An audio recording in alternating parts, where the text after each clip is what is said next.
বিশ্ব ব্যাংক শেখ হাসিনার সঙ্গে পদ্মা সেতু ইস্যুতে যে নোংরা খেলাটি খেলেছিল তাতে অন্য কোনো নেতা হলে তখনই ক্ষমতা থেকে বিদায় নিতে হতো, কিন্তু শেখ হাসিনা বিশ্ব ব্যাংকের সেই ভয়ঙ্কর খেলাকে সফলতায় বদলে দিয়েছিলেন। পদ্মা সেতু শেষ করে উপহার দিয়েছিলেন সেতুর বিশাল ছবি বিশ্ব ব্যাংকের প্রেসিডেন্টকে। ফলে বিশ্ব ব্যাংক কখনোই শেখ হাসিনার বন্ধু প্রতিষ্ঠান নয়, উল্টো বিশ্ব ব্যাংক বারবার শেখ হাসিনার সরকারকে বিপদে ফেলতে চেয়েছে, সফলও হয়েছে অনেক ক্ষেত্রে। কিন্তু ইউনূসের ক্ষেত্রে বিশ্ব ব্যাংক কিন্তু একেবারেই উল্টো। তার কথাতেই পদ্মা সেতুতে দুর্নীতির অভিযোগ এনে বিশ্ব ব্যাংক সরে গিয়েছিল, সে কথাও আমরা সকলে জেনেছি। কিন্তু হঠাৎ বিশ্ব ব্যাংকের কি হলো বলুন তো? হাসিনার গুণগান আর ইউনূসের বদনাম করতে শুরু করেছে কেন বিশ্ব ব্যাংক? চলুন দেখে আসা যাক, বিষয়টি বিশ্লেষণও করা যাক।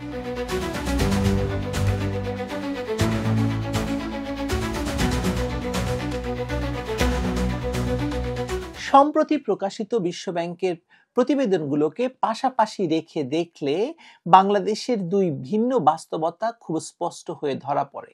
এই বাস্তবতা এমন যে একদিকে দীর্ঘ 12 বছরেরও বেশি সময় ধরে শেখ হাসিনার নেতৃত্বে বাংলাদেশ দারিদ্র্য কমানোর যে ধারাবাহিক সাফল্য দেখিয়েছে, অন্যদিকে তার পরবর্তীকালে ক্ষমতা দখল করে শেখ হাসিনাকে ক্ষমতাচ্যুত করার পর যে অস্থিরতা, পুরো চাকরির বাজার পড়ে যাওয়া, ফ্যাক্টরি কারখানাগুলো বন্ধ হয়ে যাওয়া, আয় বৈষম্য বাড়া এবং সাম্প্রতিক শকওয়েভ, সেগুলোর ফলে নতুন দারিদ্র সৃষ্টির ঝুঁকি আবারও মাথাচাড়া দিয়েছে বলে প্রতিবেদনগুলো বলছে। কিন্তু এর মধ্যেও গুরুত্বপূর্ণ বিষয় হলো বিশ্ব ব্যাংক নিজেই স্বীকার করছে যে শেখ হাসিনার সময় দারিদ্র্য কমেছিল, মানব সম্পদ উন্নয়ন হয়েছিল এবং জলবায়ু অভিযোজনে বাংলাদেশ হয়েছে প্রমাণিত রোল মডেল। বিপরীতে রাজনৈতিক পরিবর্তনের পর, ক্ষমতাচ্যুত করার পর শ্রমবাজারে ধস, উৎপাদন খাতের স্থবিরতা, বিদেশি বিনিয়োগ সম্পূর্ণ না আসা এবং চরম নীতিগত অনিশ্চয়তার কারণে দারিদ্র্য বৃদ্ধির ঝুঁকি দ্রুত বেড়েছে। এবং এই অবস্থার জন্য কে দায়ী বলুন তো? সেটি সরাসরি বিশ্ব ব্যাংক না বললেও ইঙ্গিতগুলো খুব স্পষ্ট হয়েছে, সে কথা বলবো। 2010 থেকে 2022 সাল পর্যন্ত বিশ্ব ব্যাংক বলছে বাংলাদেশ 3,40,00,000 মানুষ বহুমাত্রিক দারিদ্র্য থেকে বেরিয়ে আসার সুযোগ পেয়েছে বা সুযোগ করে দিয়েছে। তখন ক্ষমতায় ছিল কে সেটা আমরা জানি। একই সময়ে প্রায় 2,20,00,000 মানুষ দারিদ্র্য সীমা অতিক্রম করেছে। অর্থাৎ শেখ হাসিনার 3 মেয়াদে বাংলাদেশের দারিদ্র্য হ্রাসের হার ছিল দক্ষিণ এশিয়ার মধ্যে দ্রুতগুলোর একটি এবং বলা যায় সর্বোচ্চ।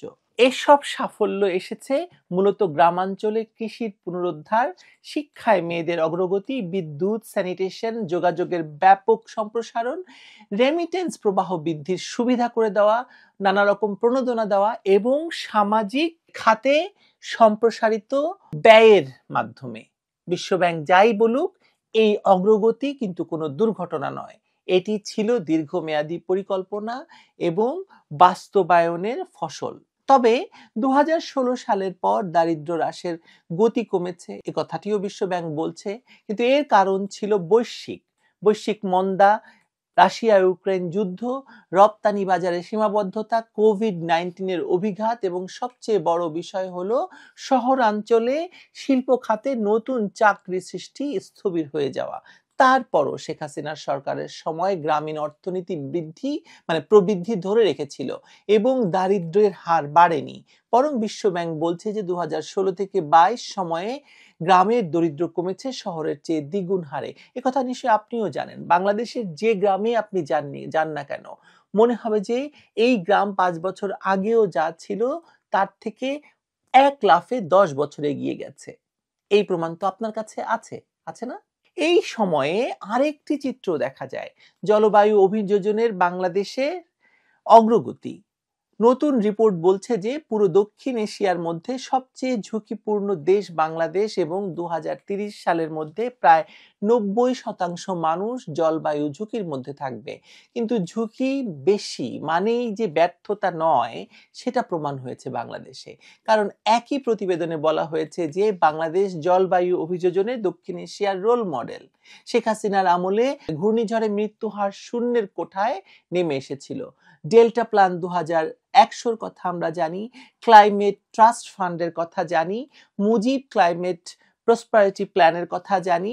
সৌর বিদ্যুতের ব্যাপক বিস্তার এবং অর্জন বাংলাদেশকে একটি জলবায়ু সহিষ্ণু রাষ্ট্রে পরিণত করেছে।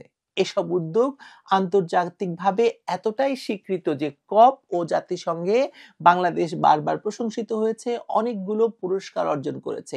অন্যদিকে সাম্প্রতিক রাজনৈতিক পরিবর্তনের পর, বিশেষ করে 2024 সালে সন্ত্রাসের মাধ্যমে ক্ষমতা দখলের পর বিশ্বব্যাংকের হিসেব বলছে 2022 থেকে 25 সময়ে বাংলাদেশের দারিদ্র্য আবার বাড়তে শুরু করেছে। এর কারণ হিসেবে তারা স্পষ্টভাবে বলছে যে চাকরি সৃষ্টি কমে যাওয়া, ফ্যাক্টরিগুলো বন্ধ হয়ে যাওয়া, বিশেষ করে গার্মেন্টস শিল্প কারখানার বিরাট বড় ধস নামা, নারী এবং যুবকদের চাকরি হারানো, বাস্তব আয়ের পতন এবং মূল্যস্ফীতি বৃদ্ধি এবং সামষ্টিক অর্থনীতির অনিশ্চয়তা। সবচেয়ে উদ্বেগজনক হলো শ্রমবাজার 2023-2024 সালে 20 লাখ মানুষ চাকরি হারিয়েছে বা কমে গেছে এবং 2025 সালে আরো 8 লাখ মানুষ চাকরি হারাবে বলে প্রেডিক্ট করা হয়েছে এইসব প্রতিবেদনে। এই ধসের সবচেয়ে বড় আঘাত লেগেছে তরুণ এবং নারীদের উপর, যেটা আমি একটু আগে বললাম, যারা দেশের প্রকৃত উৎপাদনশীল শ্রমশক্তি। তার মানে হচ্ছে শেখ হাসিনার আমলে দারিদ্র্য কমলেও পরবর্তীকালে নীতি অস্থিতিশীলতা, সিদ্ধান্তহীনতা, রাজনৈতিক অস্থিরতা এবং মব সৃষ্টি করে এই ভয়ঙ্কর ঢাকা শহরকে অনিরাপদ করে তোলা, বিশেষ করে নারীর জন্য, এবং এই অর্থনৈতিক গতি থেমে যাওয়ার কারণে দারিদ্র্য আবার বাড়ছে।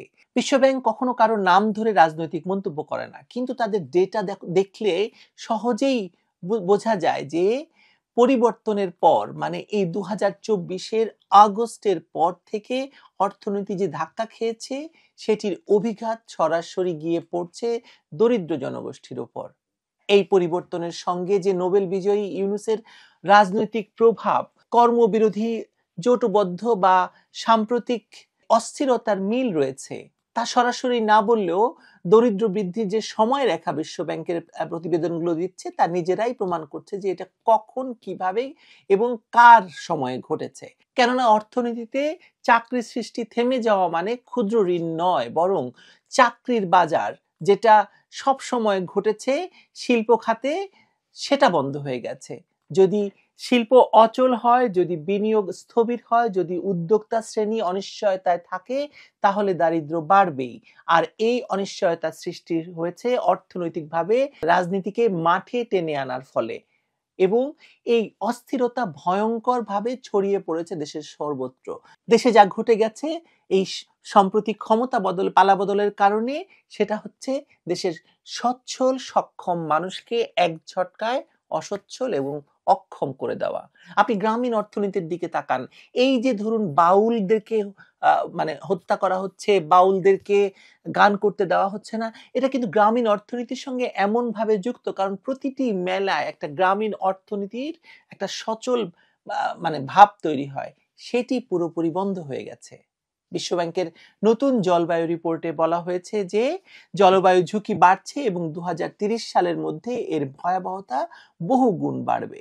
কিন্তু একই সঙ্গে তারা বলছে যে আগের সরকারের গৃহীত ভিত্তি এত শক্ত যে ভবিষ্যৎ সরকার যদি সঠিক দিক নির্দেশনায় কাজ করে, তবে বাংলাদেশ এখনো লড়তে পারবে। বিশ্বব্যাংক স্বীকার করছে যে শেখ হাসিনা যে কাঠামো বানিয়ে দিয়ে গিয়েছেন, জলবায়ু অভিযোজন, সামাজিক সুরক্ষা, দুর্যোগ প্রস্তুতি এবং দারিদ্র্য হ্রাসে, তা ভেঙে না ফেললে ভবিষ্যতে এটা টিকে থাকবে। এখন প্রশ্ন হচ্ছে, এই যে ইউনূস সরকার বা তার সম্প্রতি প্রশাসনিক এবং রাজনৈতিক পরিবর্তনের যে ধারা তিনি তৈরি করছেন, সেই কাঠামো অটুট আছে কিনা? সেই কাঠামো তো অটুট নেই, অটুট রাখা হয়নি, নাকি অর্থনৈতিক অস্থিরতার কারণে সেটি ভেঙে পড়ে গেছে পুরোপুরি? আমি বিশ্বাস করি, আমি দেখতে পাই এই অর্থনৈতিক কাঠামোটা পুরোপুরি ভেঙে পড়েছে। দারিদ্র হ্রাস একদিনে হয় না, আবার দরিদ্র সৃষ্টিও একদিনে হয় না। শেখ হাসিনার সময় ৩৪ মিলিয়ন মানুষ বহুমাত্রিক দারিদ্র থেকে বেরিয়ে এসেছে। লক্ষ লক্ষ মানুষ বিদ্যুতের সেবা পেয়েছে, কোটি কোটি মানুষ শিক্ষা স্বাস্থ্য খাতে প্রবেশাধিকার পেয়েছিল। কিন্তু ক্ষমতার পরিবর্তনের সঙ্গে সঙ্গে বাজারে অস্থিতিশীলতা, বিনিয়োগকারীদের মধ্যে আস্থাহীনতা, রাজনৈতিক উত্তেজনা, বিদেশি বিনিয়োগের অভাব এবং নীতিগত ব্যাঘাত ঘটায় দারিদ্র্যের গতি আবার বিপরীতমুখী হয়েছে। বিশ্বব্যাংকের ডেটা অনুযায়ী এখন দারিদ্র্যের হার 18.7% থেকে বাড়তে বাড়তে 21.2% হয়েছে এবং এটা মাত্র 1 বছরেও নয়, তারও কম সময়ে। অর্থাৎ একটি দশকের সাফল্য 1 বছরেই ঝুঁকির মুখে পড়ে গেছে, মানে 16 মাসেই ঝুঁকির মুখে পড়ে গেছে। বিশ্বব্যাংকের বক্তব্যগুলো বিশ্লেষণ করলে তার সারমর্ম দাঁড়ায় শেখ হাসিনার সময় দারিদ্র্য কমেছে, উন্নয়ন হয়েছে, জলবায়ু অভিযোজন বাংলাদেশকে বিশ্বে উদাহরণ হিসেবে প্রতিষ্ঠিত করেছে। বিপরীতে এই 1 বছরে বা 16 মাস সময়ে রাজনৈতিক অস্থিরতা, সিদ্ধান্তহীনতা এবং শ্রমবাজারের ধস দারিদ্র্যকে বাড়িয়েছে। অর্থাৎ বিশ্ব ব্যাংকই তথ্য দিয়ে প্রমাণ করে দিয়েছে যে কার সময়ে দেশের মানুষ সুরক্ষা পেয়েছে, কার সময়ে আবার দরিদ্র হওয়ার ঝুঁকি বেড়েছে মানুষের ভেতর। বাংলাদেশকে সামনে এগোতে হলে এখন সবচেয়ে জরুরি হলো স্থিতিশীলতা ফিরিয়ে আনা, শ্রমবাজারকে পুনরুজ্জীবিত করা, শিল্প কারখানা যেগুলো বন্ধ হয়ে গেছে সেগুলো চালু করা এবং উৎপাদনকে সক্রিয় রাখা।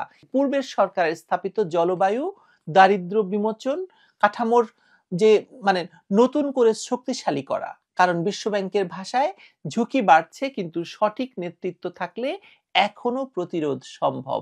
এই নেতৃত্বই এখন বাংলাদেশের সবচেয়ে বেশি প্রয়োজন হয়েছে। ইউনূস যে সেই নেতৃত্ব নয়, সে কথা বিশ্বব্যাংক সরাসরি না বললেও তাদের প্রতিবেদনের প্রতিটি অক্ষর, শব্দ, বাক্য পাঠ করলে আপনারা বারবার বুঝতে পারবেন যে বিশ্বব্যাংক আসলে কি বলতে চেয়েছে। আর বিশ্বব্যাংক একথাই বলতে চেয়েছে যে বাংলাদেশ একজন ভুল মানুষের হাতে পড়েছে। একজন ব্যাংকের কেরানির কাছ থেকে রাষ্ট্র আর কি চাইতে পারে? একজন ব্যাংকের কেরানির কাজ যে রাষ্ট্র পরিচালনা নয়, সেটা আমরা আজ বুঝবো না, বুঝবো কাল। নিজের গাল থাপড়াবো আর পারবো গাল। ভালো থাকবেন সবাই।